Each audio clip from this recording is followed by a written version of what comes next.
Welcome to Tiruppur cooking. இன்னைக்கு நம்ம மண்பானையில் கத்திரிக்காய் குழம்பு எப்படி செய்யறதுன்னு பார்க்கலாம். கொஞ்சிச்சு வெந்தயம் 1 ஸ்பூன் போட்டுக்கலாம். பெருங்காயத்தூள் ஒரு 1/2 ஸ்பூன் போட்டுக்கலாம்.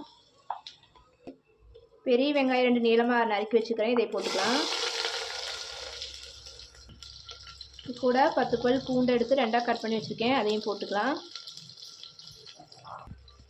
சின்ன வெங்காயம் கொஞ்சம் பொடியாக நறுக்கிக்கிறேன், அதையும் போட்டுக்கலாம். கருவேப்பிலை சிறிதளவு போட்டுக்கலாம்.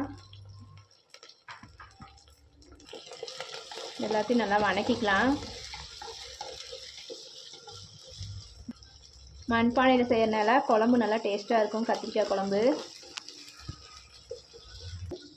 இது கூட 3 தக்காளி பொடியாக நறுக்கி வச்சுக்கிறோம், அதையும் போட்டுக்கலாம். இது எல்லாத்தையும் போட்டு நல்லா நம்ம வணக்கிக்கலாம். வெங்காயம் தக்காளியெல்லாம் நல்லா வணங்கிடுச்சு. இது கூட நம்ம நீளமாக நறுக்கின கத்திரிக்காய் இருக்குது, அதை போட்டுக்கலாம்.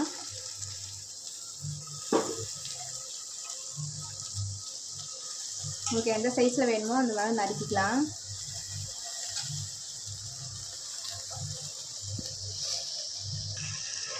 இது வெங்காயம் தக்காளி கத்திரிக்காயெல்லாம் இப்போ நல்லா வணங்கிட்டோம். நம்ம அடுப்பு கொஞ்சம் சிம்மில் பண்ணி வச்சிடலாம்.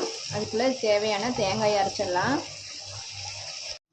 துருவின தேங்காய் 1 கப் எடுத்துக்கிறோம். இதை நல்லா மிக்சியில் போட்டு நம்ம அரைச்சிக்கலாம். தேங்காய் கூட சோம்பு 1 ஸ்பூன் போட்டுக்கலாம். இது போடுறதுனால கொஞ்சம் டேஸ்ட்னா நல்லாயிருக்கும். கத்திரிக்காய் இப்போ நல்லா வணங்கிடுச்சு. இப்போ நம்ம தேங்காய் அரைச்சிக்கிறோம், அதில் ஊற்றிக்கலாம். கொஞ்சம் பருப்பருன்னு அரைச்சாவே போதும், நைஸாக அரைக்க வேண்டியதில்லை. இது கூட நம்ம குழம்புக்கு போடுற சாம்பார் தூள் போட்டுக்கலாம், 2 ஸ்பூனு.